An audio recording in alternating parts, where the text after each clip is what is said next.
Começa agora, Vitrine Literária, com o professor e escritor Francisco Grijó. Tudo sobre literatura contemporânea, temas, autores, obras, debates, análises, curiosidades e bate-papo com autores e editores. Olá pessoal, tudo bem? Mais uma edição do Vitrine Literária com Francisco Grijó, aqui pelas plataformas da Rede Vitória, YouTube, página de vídeo da Folha Vitória e também no Spotify. Como vocês sabem, o Vitrine Literária, ele fala basicamente sobre literatura e sobre as conexões que a literatura tem com o cinema, com a música. Já passaram pelos bancos do Vitrine Literária editores, poetas, romancistas, dramaturgos, leitores, bibliotecários, todo mundo que se liga ao universo literário é convidado sempre a participar do Vitrine Literária. Hoje eu trago dois professores e também pesquisadores na área de literatura. Duas figuras importantes dentro do cenário acadêmico, são professores da Universidade Federal do Espírito Santo e do IFES, e que fizeram um livro sobre os anos de chumbo. Todo mundo sabe o que são os anos de chumbo, nós sabemos, aqueles que sofreram com os anos de chumbo, aqueles que passaram muito tempo durante os anos de chumbo, né? Pessoas que de certa maneira foram vítimas daquele momento histórico brasileiro. O livro em questão, o livro que será lançado em breve, está aqui na minha mão. É o Memorial Poético dos Anos de Chumbo. Quem pode nos ver, vê a capa, e quem está nos ouvindo, Memorial Poético dos Anos de Chumbo, uma antologia.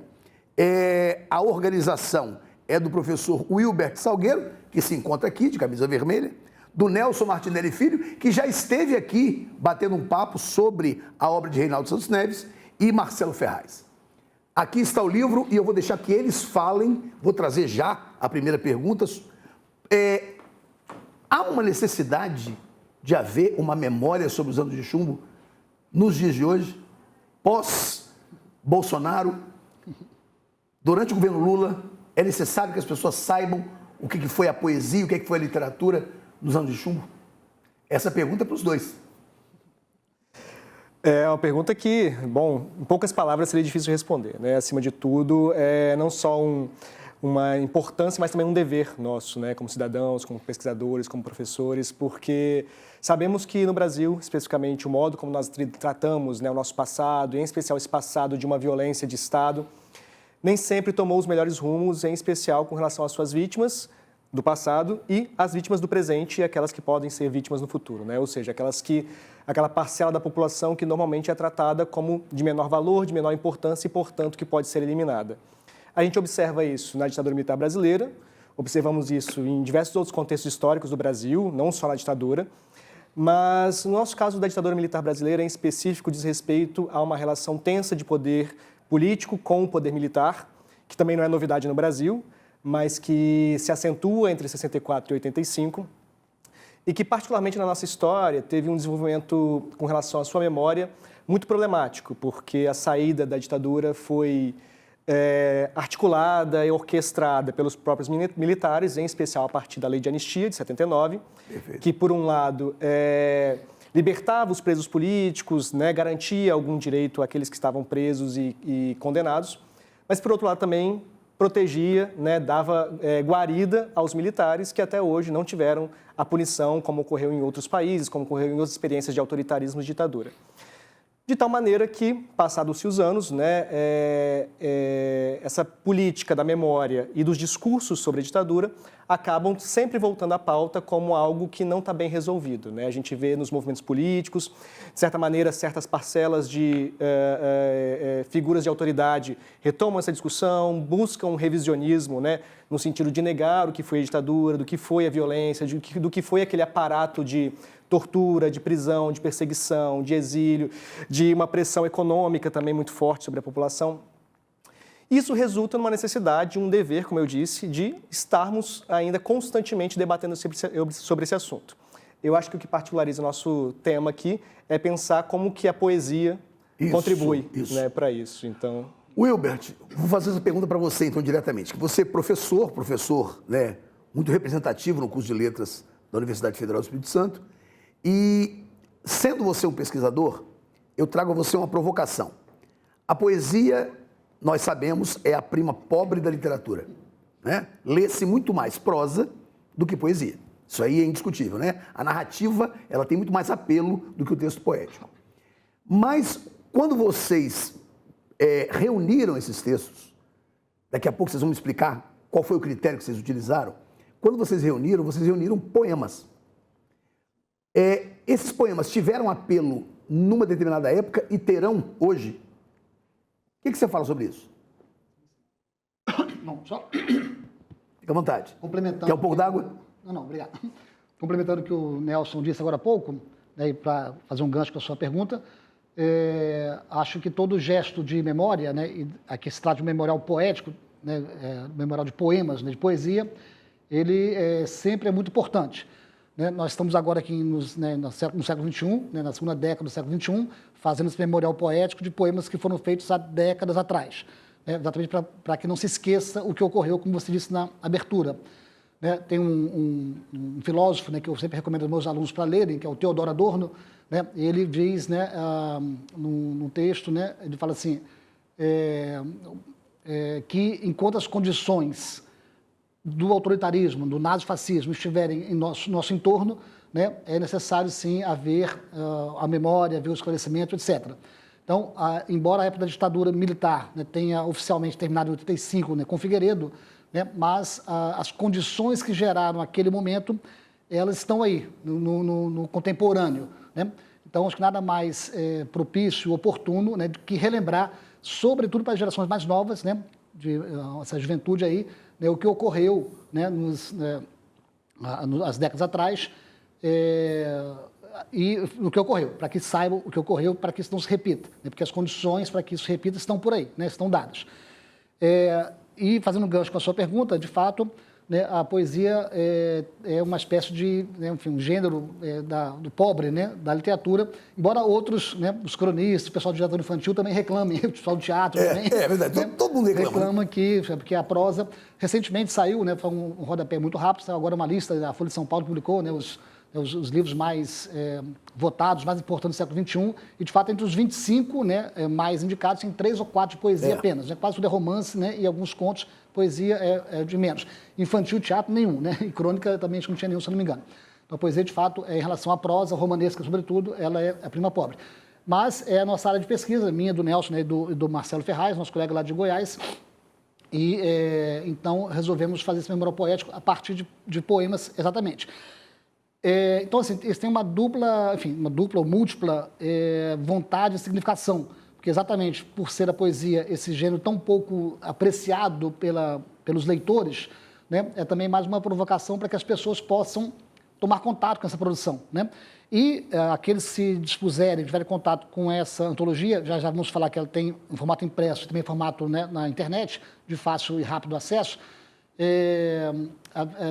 esses leitores, sobretudo os iniciantes em poesia, vão verificar o que, sobretudo, é a diversidade formal desses poemas. Sim, sem dúvida. Embora eles tenham um núcleo, né, que os una, né, que todos, de algum modo, tratam dos anos de chumbo, da ditadura, mas cada poeta, né, o homem ou mulher que foi morto, enfim, sobreviveu, torturado, presenciou, enfim, de algum modo, expressou, né, um sentimento, né, daquele momento em versos, né, embora também haja poemas visuais, né, mas a maioria são versinhos, digamos, versinhos normais. Né? Então, quem tomar contato com essa antologia vai tomar contato com poemas, que são esse gênero, essa parte pobre da família, né, da literatura, né, e acho que vai ser um sabor a mais. Tem uma vantagem na poesia, enfim essa é uma longa conversa, mas a antologia, os poemas se assemelham a uma espécie de conto em relação ao romance. São, em geral, muito curtos, né? Quase todos, na sua ampla maioria, que talvez 90% dos poemas tem uma página apenas. Né? Então, a pessoa lê como se fossem capítulos, né, de um romance, por exemplo, né, e pode curtir, e também não tem uma ordem para ler. Né? Então, a pessoa pode... Né? Perfeito, mas vocês separaram o livro em 6 partes, eu achei bem interessante isso. 7, né? 7 partes? 7 partes, isso. E essa repartição se deu por que motivo? A gente discutiu muito, né, ao longo desses anos de projeto, né, estamos no 3º ano de projeto, além de toda a elaboração de organização mesmo, como gestores de um projeto que gera uma série de dificuldades, mas também quando chegamos à antologia, qual seria o nosso gesto antológico de organização e que cara daríamos para esse material que estávamos selecionando entre uns 1.500 poemas, qual recorte seria possível, né? Bom, esse conjunto inicial de 1.500 poemas já é um recorte, naturalmente, né? Não temos nenhuma intenção de fazer uma reunião totalizante, né? Não tem como chegarmos a todos os poemas, mas pelo menos boa parte dos poemas publicados ou escritos durante a ditadura. Mas olhar para esse recorte de 1.500, de fato apresentaria uma série de caminhos e possibilidades muito distintas, e também esse gesto de criar uma antologia tem possibilidades múltiplas, né? O mais convencional, o mais fácil seria talvez organizar por ordem cronológica, por exemplo, mas aí a gente tem dificuldades, por exemplo, com relação à data de produção e à data de publicação, e aqueles que circularam, por exemplo, apenas de maneira inédita, sem ser publicados por editoras. Então, várias questões vão aparecendo. De maneira que, como o Wilbert falou, né, nossa intenção é que essa antologia ela pudesse ser lida sem uma ordem específica, né, ao gosto do leitor e do freguês. Nós tentamos levantar algumas temáticas e algumas questões que nos pareciam muito relevantes dentro desses poemas, que norteariam pelo menos alguns conjuntos que dariam uma dimensão do que a gente encontrou nessa busca de poemas. Então a gente vai observar, por exemplo, que em sessões diferentes nós temos poetas se repetindo, né? O que resulta que esses poetas, por exemplo, escreveram sobre temáticas muito variadas e abordagens diferentes sobre a ditadura. Então nós pensamos, primeiro, como que começaríamos essa antologia, como terminaríamos, quais seriam os temas, e talvez uma decisão que foi, claro, não fácil, mas foi uma decisão importante para nós, é pensar que a gente começaria principalmente com os poemas mais leves, os poemas de humor, os poemas que não apresentariam ainda esse teor mais doloroso, né, dramático, que era da tortura, do sofrimento, que vai chegar um pouco mais à frente, mas também como terminar essa antologia, né, como terminar, que sessão seria. E aí a gente decidiu ali discutir, né, qual era a expectativa, se era negativa ou se era de algum tipo de esperança, né, como que a gente terminaria uma leitura de um conjunto de poemas como esse. E a nossa decisão, que naturalmente não é a melhor, não é a mais acertada, mas foi uma decisão nossa, é terminar com alguma ponta de esperança. Sim. Alguma possibilidade de que, de fato, algo, porque se não acreditássemos nisso, nem teríamos começado esse projeto. Então, eu acho que essa decisão por temas e vertentes que nós encontramos, tal como a metalinguagem, né, a temática do cárcere, a temática do medo, né, são elementos que nós encontramos nesse conjunto maior, e que, de fato, é um recorte, digamos, que atende ali uma parcela desse recorte, mas, naturalmente, não todo, né? Aí o convite fica, de fato, para quem puder entrar no nosso repositório e conhecer, né, os demais. O interessante é que os historiadores, Castelo Branco, Costa e Silva, a Junta Militar, Médici, Geisel, Figueiredo. Os historiadores colocam como anos de chumbo, de verdade, o começo durante aquela junta militar, né? E que vai até o governo Geisel, para em Geisel. E depois Geisel dá o início ao projeto de abertura, que vai culminar com o Figueiredo. Mas eles colocam os anos de chumbo o governo Médici. Mas vocês falam dos anos de chumbo de todo o processo ditatorial, né? Que vai de Castelo Branco até Figueiredo, até a chegada de Tancredo, né? Isso. Por que vocês deram fizeram essa elasticidade? Sim. Nós tivemos como princípio e parâmetro exatamente, quer dizer, consideramos os anos de chumbo como todos os 21 anos do período militar, né, desde o golpe militar, né, que foi, né, foi 1º de abril, né, mas considerado que foi 31 de março, por causa da mentira, e é o poema com que a gente começa a antologia do Zé Paulo Paes, né? Abrindo a antologia, tem um poema do Zé Paulo Paes que diz assim: 31 de março, 1º de abril, ontem foi hoje ou hoje é que é ontem, né? Já com um certo humor, brincando com esse recorte das datas, né? Então, de fato, nós consideramos a poesia feita nesses 21 anos do período militar, né? Mesmo com a abertura, né? Com a anistia, né? Claro que o acirramento, né? Tem um marco, enfim, desde o golpe em diante, né? Tudo foi muito difícil, né? Com repressão, com censura, sem dúvida. Né, já com exílios, etc. Tudo foi muito difícil.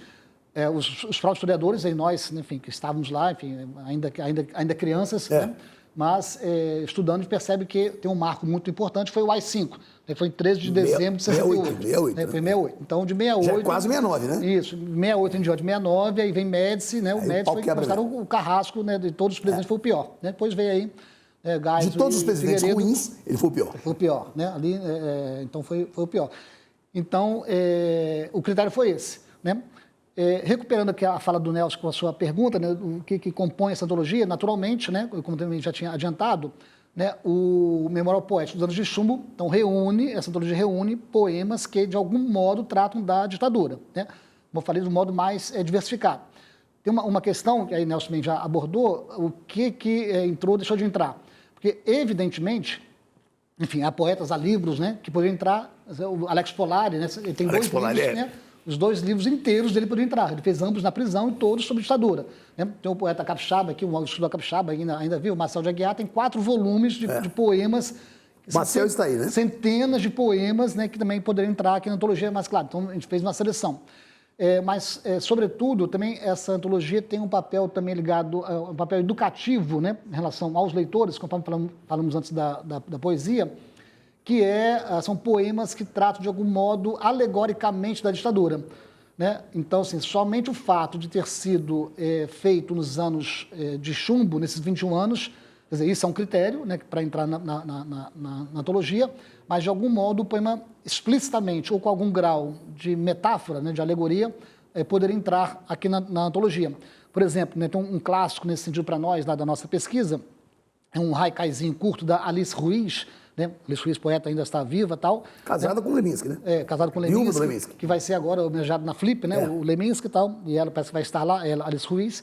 Ela tem um poema curto que diz assim, né? Ou ai, quando um filho cai, né? Esse cai está de cabeça para baixo, né? Ou ai, quando um filho cai. Para a molecada aí, para os jovens e tal, né? Por que você vê com a ditadura? O que o ai, quando um filho cai? Aí vão pesquisar, vai descobrir, né? Que esse verbo, quer dizer, além de o poema tratar, talvez na primeira camada, né, de que, enfim, o ai, uma mãe, um pai que disse um ai, o filho disse ai quando caiu, né, vai descobrir ou relembrar, vai saber que caía num verbo usado, né, quando o aparelho caía, né, quando um militante caía, era assassinado ou preso. Sim. Então, são revelações que são feitas. E o AI, que é o ato institucional, né? Sim, sim, o AI, que remete bem ao ato institucional, foi de 1980, né, bem próximo ali do ato, enfim, o ato, o AI, foram 14, se não me engano, ao todo, né, o AI-5 foi o mais famoso. Do mesmo modo, né, só para fazer uma dupla, Alice Ruiz com Paulo Leminski, tem um poema dele muito interessante que a gente trabalha, enfim, na universidade, né, que é o famoso Ameixas, né? Ameixas, âmeas ou deixas. Né? Aí, molecada, para que você teve com a ditadura, né? Aí tem que lembrar para a molecada que, enfim, tinha um slogan da ditadura que era Brasil, ame ou deixe, né? Que era uma... Enfim, do governo Médici. Do governo Médici.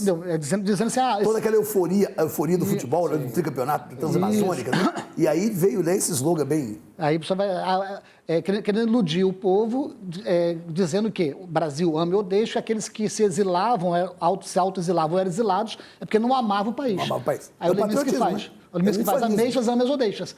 Né, para ironizar, brincar com esse slogan da ditadura, né? Claro, tem outras bostas aí que o Leminski faz, porque eu sempre também revelo isso lá, porque ameixa também é uma palavra usada como se fosse bala de revólver. Né? Assim, o tal presunto foi morto com 13 ameixas, né? 14 ameixas, 15 ameixas, 8 ameixas. Então, é uma gíria, né, policial, né, para dizer que alguém foi morto com tantas ameixas. Então, não só ele está brincando com aquele slogan do governo, como está trazendo informações condensadas em poesia que a pessoa vai ler, tem tudo isso aí nesse poema? Tem, né? E trata da ditadura, é um modo de você pensar a ditadura. Enfim, claro que aqui, nesses poemas que eu li com certa leveza, há outros muito mais dramáticos, todos os casos vamos falar, mas acho que esse balanço, né, entre a leveza, né, que o tempo veio nos dar, né, a leveza da democracia, né, e o peso do chumbo de então. Né? Tanto que a gente chama a nossa apresentação, né, eu, Marcelo e o Nelson, de poesia para derreter o chumbo. Né? Então, a poesia como uma forma artística, né? Uma forma de expressão artística para poder derreter, né?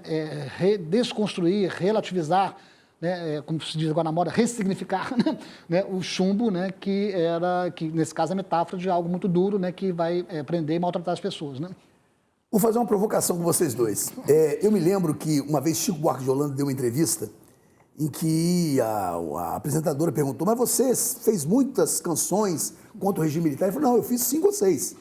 Só que as pessoas precisavam tanto de alguém que as representasse, alguém que falasse por elas, que as pessoas começaram a ver simbologia antiditadura em tudo que eu escrevia.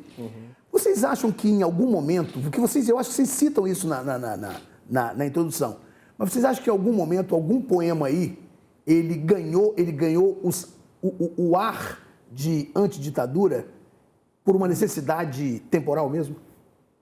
Sim, sim.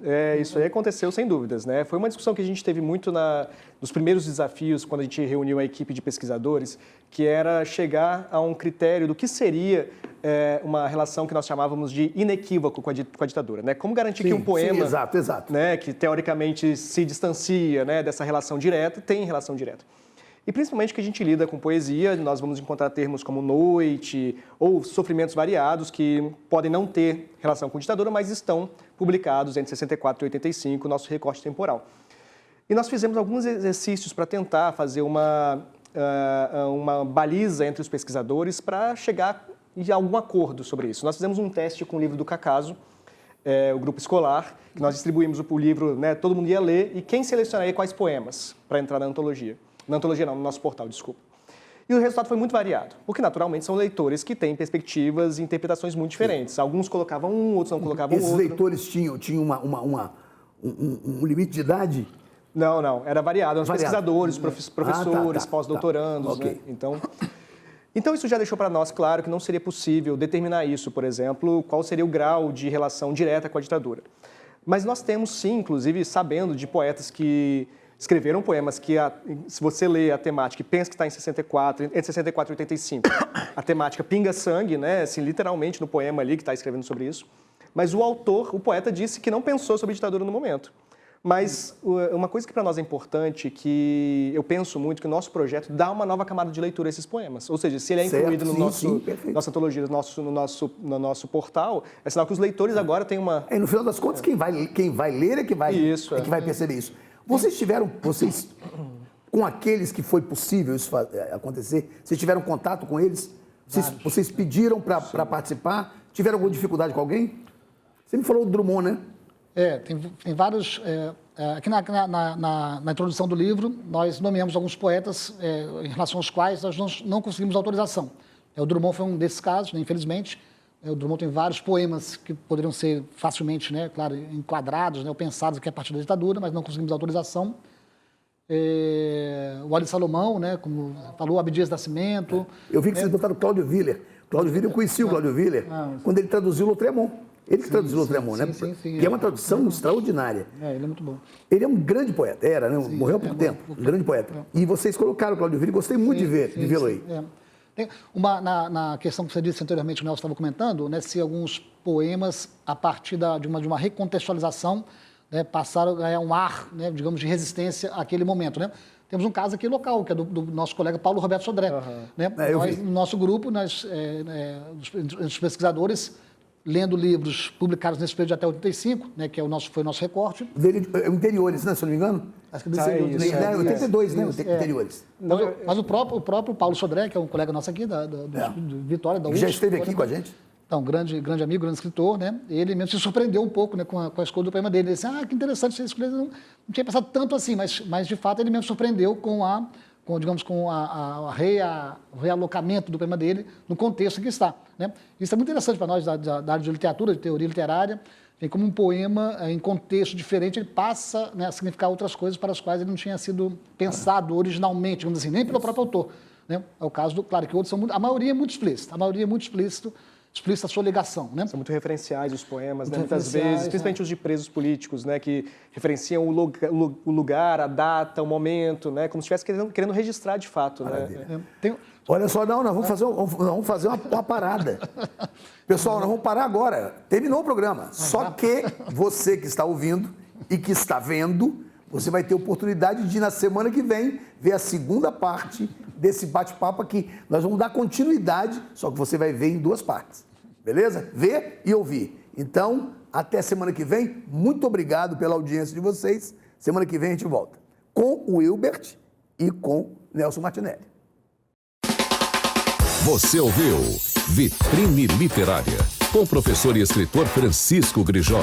Tudo sobre literatura contemporânea, temas, autores, obras, debates, análises, curiosidades e bate-papo com autores e editores.